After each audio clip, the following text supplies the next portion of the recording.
ना समझ गधा। नसरुद्दीन होज्जा चलते चलते थक गया तो उसने एक गधा खरीदा। जैसे ही वो काठी पर बैठा वो झटपट पीछे जाने लगा। होज्जा ने सोचा ये कैसा नासमझ गधा है। पर मेरे लिए ये बिल्कुल ठीक है। वो घूम गया और उसके बाद से वो गधे पर उल्टा सवार हो गया और आगे की ओर बढ़ने लगा। खबर तेजी से फैल गई भैया। वो जहां भी जाता था लोग उसे तुरंत पहचान लेते थे। अरे भैया देखो, आ गया नसरुद्दीन होज्जा और उसका नासमझ गधा। लेकिन होज्जा की बीवी को पसंद नहीं आया कि सब उसके पति पर हंस रहे हैं। इस गधे का पीछा छोड़ो नसरुद्दीन, उसने होज्जा को मनाना चाहा। तुम बेवकूफ लग रहे हो और जल्द ही लोग तुम्हें नासमझ गधा समझेंगे। होज्जा ने सोचा कि इससे पीछा कैसे छुड़ाऊं। तुमने खुद ही कहा कि लोग मुझे गधे की वजह से पहचानते हैं। ये नहीं होता तो शायद मुझे पता ही नहीं होता कि मैं कौन हूँ। दुनिया से भोजन का अंत। नसीरुद्दीन होज्जा के पास बड़ा प्यारा भेड़ का बच्चा था। एक दिन होज्जा के दोस्तों ने उससे पूछा, तुम इसके टुकड़े टुकड़े क्यों नहीं कर देते नसरुद्दीन? मैं ऐसा नहीं कर सकता, मुझे इसकी आदत हो गई है। मैं बहुत जरूरत पड़ने पर ही इसके टुकड़े टुकड़े करूंगा। उसके दोस्तों का मुंह लटक गया। अरे अरे होज्जा, लगता है तुमने ये भयानक खबर नहीं पढ़ी। कल दुनिया का अंत है। उस भेड़ के बच्चे को खाने की इससे बड़ी जरूरत कुछ नहीं हो सकती है। होज्जा ने कहा, अगर ऐसी बात है तो अब समय आ गया है।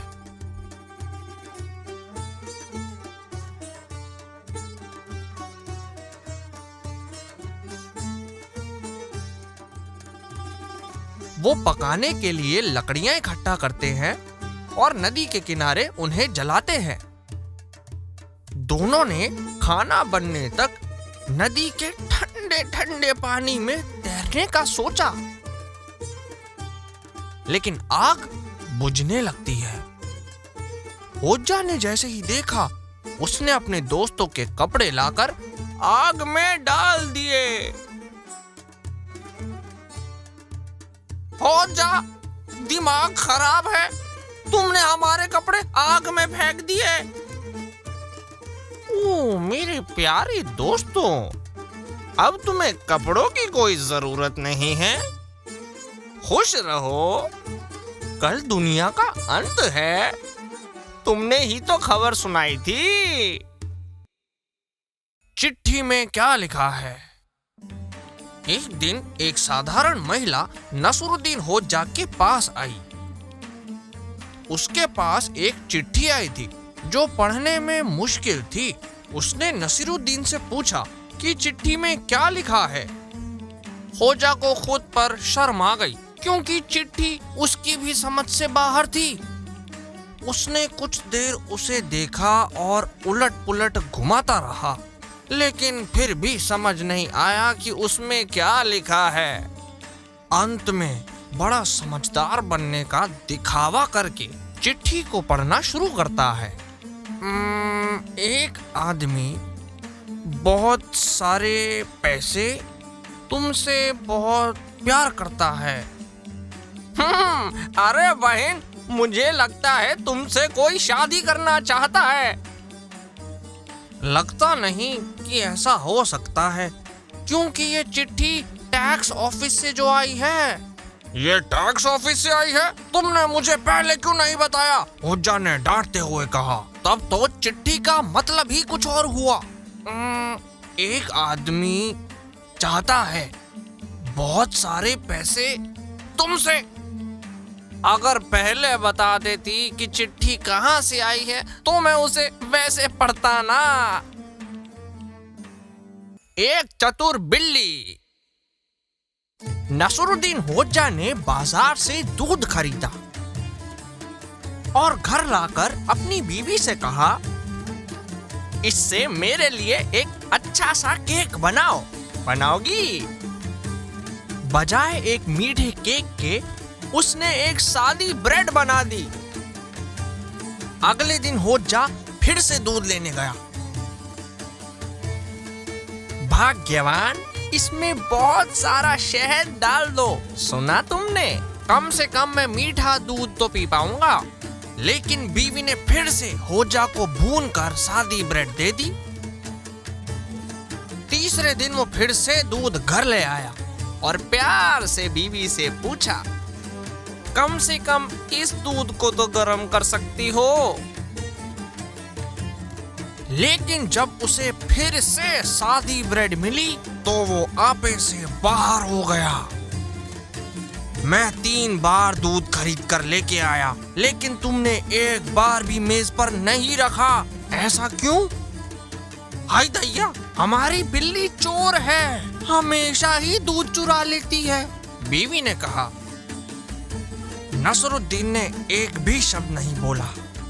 वो अपनी बीवी की इकलौती चप्पल की जोड़ी ले गया और उन्हें एक बक्से में रख दिया। ये आप क्या कर रहे हैं नसरुद्दीन? मैं नंगे पांव नहीं चल सकती, सब मेरा मजाक उड़ाएंगे। और आप ये चप्पलें किससे छुपा रहे हैं? क्या मतलब है तुम्हारा? इस चोर बिल्ली से और किससे? क्योंकि अगर वो पैसों से खरीदा हुआ दूध चुरा सकती है तो तुम्हारी महंगी चप्पलें भी तो चुरा सकती है, समझी? तो अच्छा है कि तुम अब से नंगे पांव ही रहो।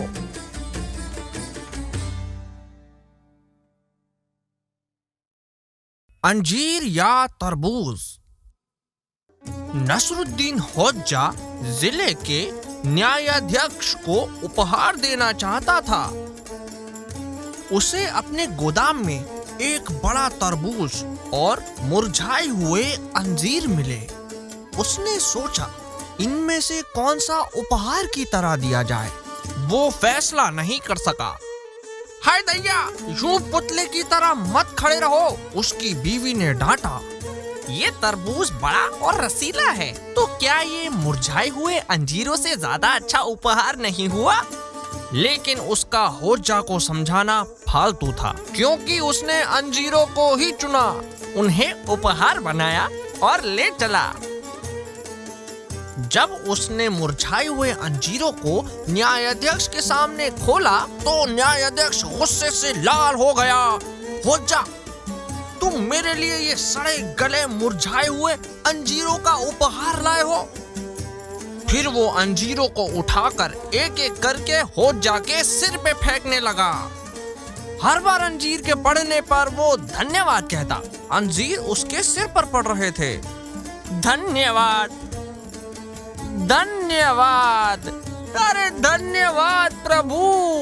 होज्जा, तुम भगवान को धन्यवाद क्यों कह रहे हो? मैं तो ये उपहार तुम्हारे सिर पे फेंक रहा हूँ। अजी महाशय, आप नहीं जानते मैं कितना भाग्यशाली हूँ मेरी पत्नी की बात ना मानकर। वो तो मुझे अंजीरों की जगह ताजा बड़ा तरबूज लाने को कह रही थी। अगर मैं उसकी राय मान लेता तो आप ये तरबूज मेरे सर पे मार के मेरा सर फोड़ चुके होते।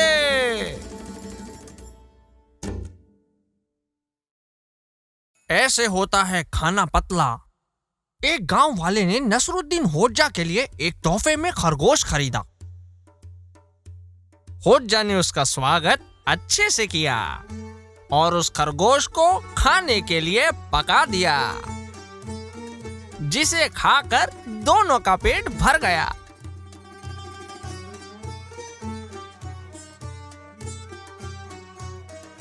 अगले दिन उस गांव वाले के रिश्तेदार आए। हम उस आदमी के रिश्तेदार हैं जो खरगोश लेकर आया था। खाने को तो कुछ नहीं बचा था, लेकिन होज्जा ने बचे हुए खरगोश का सूप बना लिया। सूप पीकर सबका पेट भर गया। लेकिन तीसरे दिन और रिश्तेदार आ गए और अब होजा की मेहमान नवाजी का मजा लेने उन रिश्तेदारों के भी रिश्तेदार आने लगे। होजा ने उन्हें बैठने को जगह दी और कुछ देर बाद गर्मा गर्म पानी लाकर उनके प्यालों में परोस दिया। अरे ये क्या है? उस गर्मा गर्म पानी को देखकर वो सोच में पड़ गए। ये क्या हो सकता है?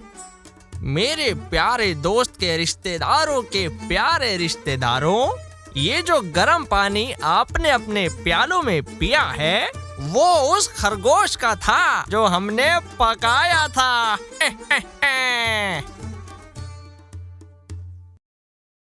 मीट का खेल। एक दिन ऐसा हुआ कि नसीरुद्दीन होजा ने कसाई से एक बड़ा मीट का टुकड़ा खरीदा। क्या तुम इसे पकाना जानते भी हो होजा? कसाई ने उससे पूछा। उसने सिर हिलाते हुए कहा, मुझे नहीं आता। मेरी मानो तो थोड़ा ये डालो, थोड़ा वो डालो। और वो उसे अच्छे से समझाने लगा।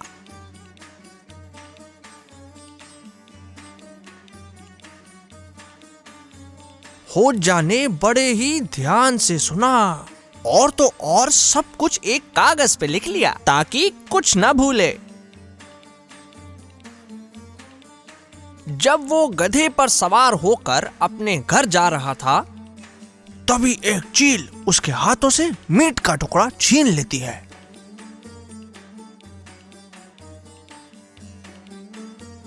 होजा हंसते हुए चील का पीछा करता है और कहता है, तुम भी कितनी बेवकूफ और मूर्ख चील हो। इसे पकाने की विधि तो मेरे पास है। अब तुम इसे कैसे पकाकर खाओगे?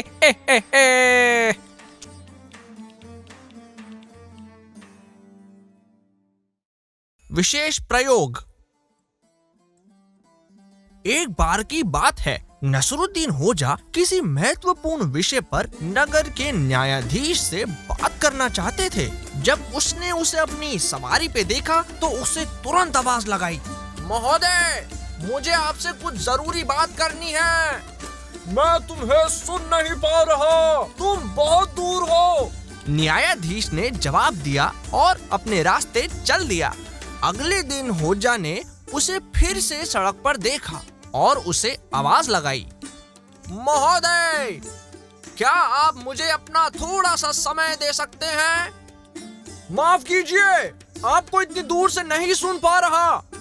न्यायाधीश ने फिर से जवाब दिया और तेजी से चला गया। तीसरे दिन होजा ने कुछ सोचा और इधर उधर भागते हुए नगर में जोर जोर से चिल्लाने लगा।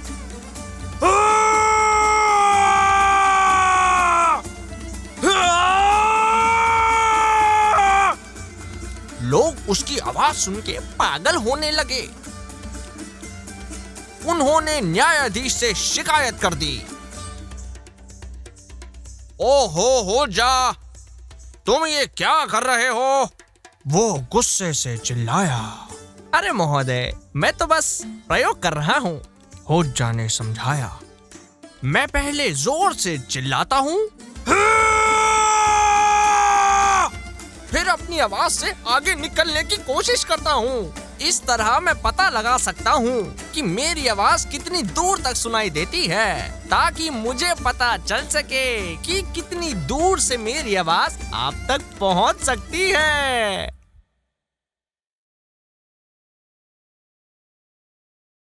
मौत का सामना। एक शाम नसरुद्दीन होजा अपने दोस्तों को चाय पे बुलाता है। जैसे जैसे समय बीतता है सभी दोस्त एक दूसरे को डरावनी कहानियां सुनाकर डराने लगते हैं। एक बार घर जाते समय मुझे लुटेरों ने रोक लिया। एक ने कहा,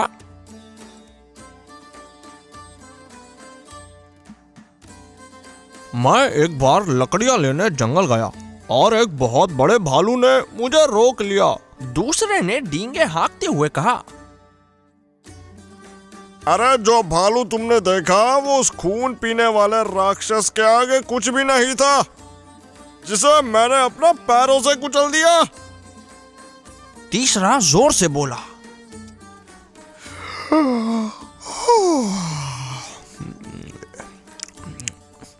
हाँ, नसरुद्दीन सुस्ताने लगा। और तुम होज्जा, क्या तुमने किसी भयानक मुसीबत का सामना किया है? हाँ, एक बार मैं भी मौत के मुंह से बच के आया था। मैं लहरों की कश्ती पर सवार था और समुद्री लुटेरों ने मुझ पर हमला कर दिया, और उस घमासान लड़ाई के बीच में एक खतरनाक समुद्री राक्षस आ गया और बहुत ही गुस्से में कश्तियों पर हमला करने लग गया। फिर उसी बीच एक बहुत ही डरावना काला तूफान आ जाता है जो कश्तियों को डुबा देता है।